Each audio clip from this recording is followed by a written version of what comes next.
Hey, this is Chris with Clinician Connection, and I am hanging out with my boy Mark Hayes over here. He is representing over at the VB Strong Center, and we just want to take a minute to get to know him because hopefully you're gonna be hanging out with us at the beach in April. Me and Mark, looking forward to seeing you. Um, Yes, I'm so excited about that, Chris. I yeah, really it's am. oh my gosh, it's gonna be so fun. And I'm just like, we asked a lot of people, to connect and be part of this. And I'm curious, like when you got the ask for us, before we even get into what you're talking about, like what hmm made you agree to even be a part of what we're doing with the conference in April? Well, let me say this because it was a shell shock to me. We were doing an event here. We had you all out, Lisa, as a resource fair for the community and the survivors of 531. And so she pulled me to the side and she was like, "Hey, got a question for you." And I'm just looking at her. I'm like, "Okay, what you got?" And she said, "We got this conference that we're doing. One of the first ones ever in this area. I would like you to speak on, mass violence." And I looked and it's like my heart just dropped. Like, and so I was thinking, I'm like, me? You sure? Like, I'm just little on me, been a clinician not too long. I was at the VB Strong Center for 2 years. And I'm like, I'm sure you can think in my mind, I'm thinking, I didn't say this, but I'm like, I'm sure you can think of somebody else who probably would be better uh for this, opportunity. And so I listened and I was like, I'm shocked. And she was like, no, you can do it. There's a lot of wisdom you have and experience you have. And our interactions are always pleasant.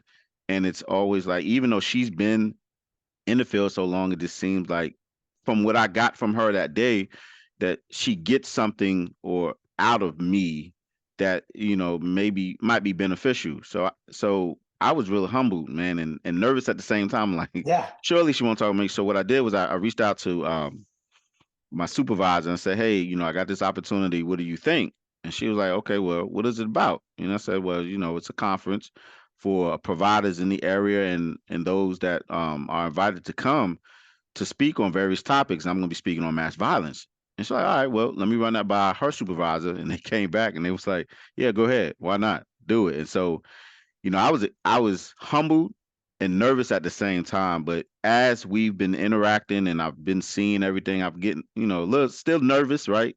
But Yeah. excited of the opportunity to bring information to people about mass violence, the difference of mass violence pertaining to any other violence or any other traumas that happen, right? And not just the nuances of it, but also things that people may not consider in working with clients that have experienced the mass violence, especially within their families, their Sure. jobs, and then how it affects them internally. So, I'm probably going into some questions, but yeah, That's okay. it was a Yeah. shell shock to me. I was like, surely not me, little old me. Yeah. Mm-mm. Well, you have you have some passion and knowledge in that topic that's unique. And I don't want to assume everybody knows what we're talking about when we mention the VB Strong Center and all that. Can you give me just a brief notion here of what are we talking about with the VB Strong Center and like why mass violence is a topic you are particularly passionate about?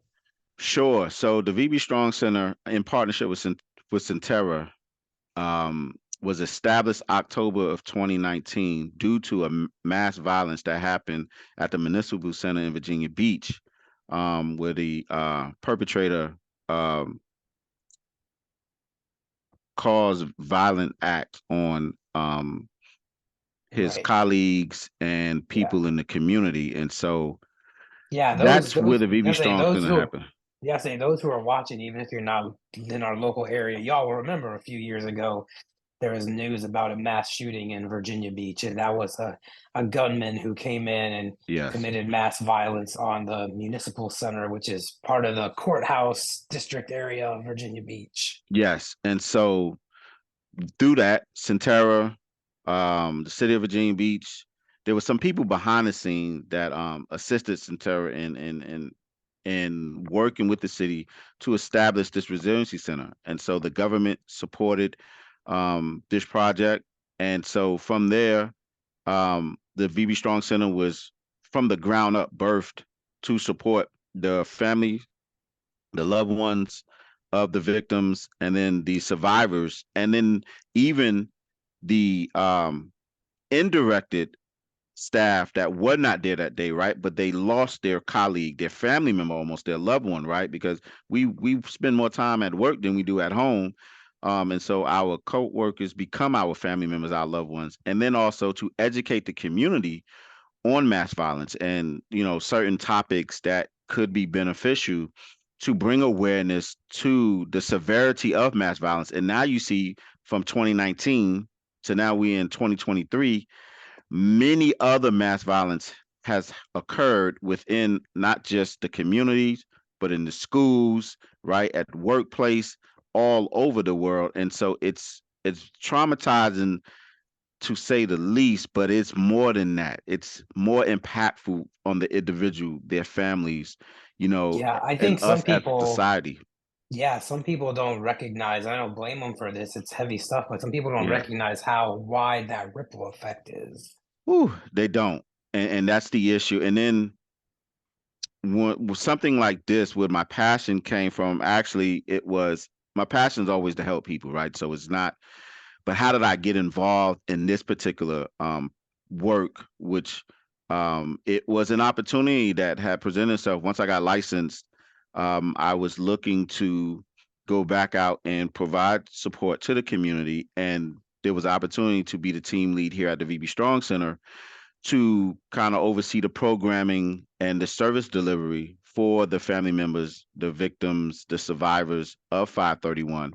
And in that process, right? So coming back in my background, inner city, this trauma that happens all the time, but when I came over here, I was not as informed as I am now on mass violence. But due to the training and then the opportunities within the community for learning, I had to get acclimated to mass violence. And then some people say, what better way to do that is through experience, right? And so through my experience of working with these families, seeing what the unmet needs are, with the survivors, seeing what the unmet needs are, seeing the gap in services of clinicians,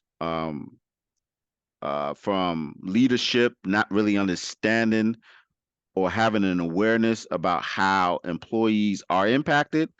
So I was like, wow, I see there's a huge gap. What can I do to help fill that?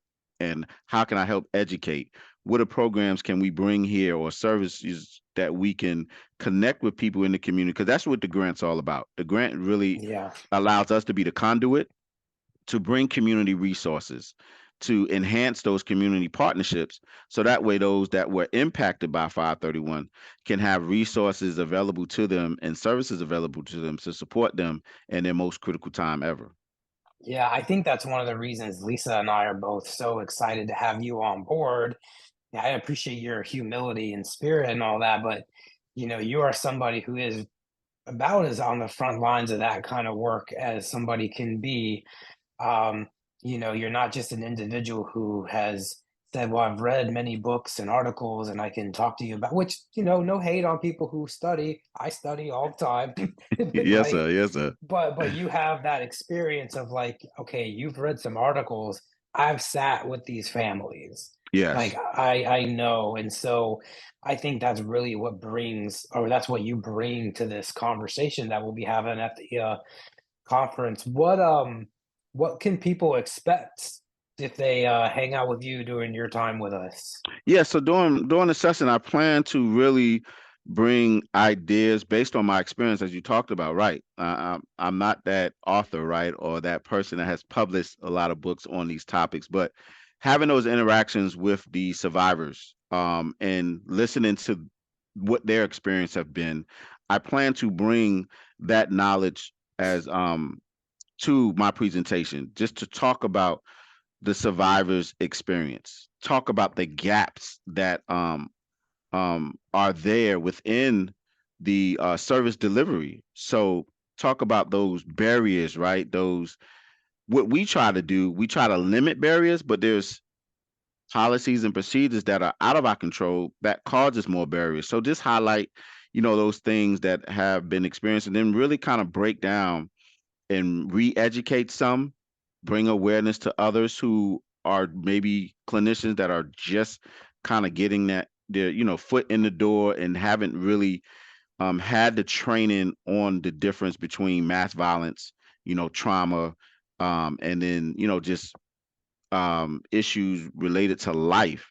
But there's a big difference between mass violence, and there's some key information that I would like to bring to share to inform the clinicians and remind other clinicians about what to consider when working with somebody that has lost a loved one, worked with Yeah. somebody who has been a survivor, right, or who is constantly wounded in their mind and even physically, because of a mass violence that has occurred. There's a lot of levels to this. It's almost like peeling an onion, and one of the things is we could be the best we can be to that individual, but there are some things that we need to do to bring other people to the table.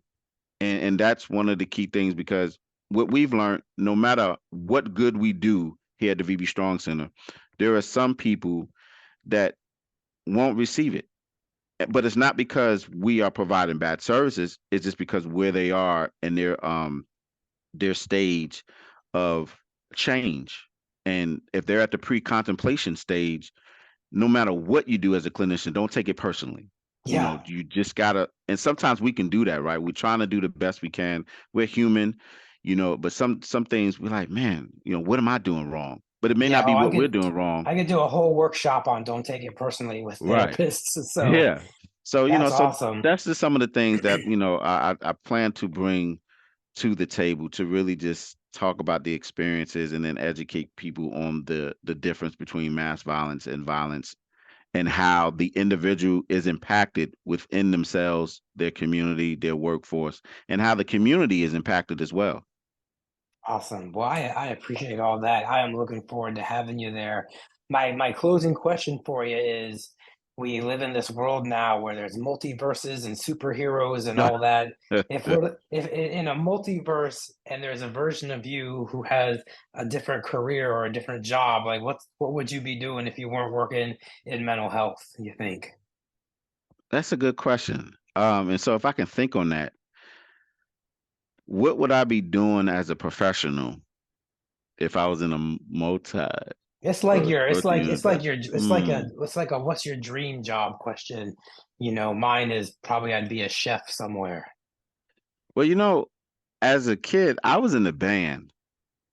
And Oh yeah? so, What'd you yes. play? So I played the drums. I played the bass drum and the snare drum, and I was mediocre. One of the Hmm. things is I didn't practice enough, and the little bit of practice I did do, I thought I was doing something, and it just didn't. But I think I probably would want to deal with music and be like a composer, or in a symphony, or orchestra, or somewhere in doing music, Awesome. and as the a symphony and orchestra, not like a uh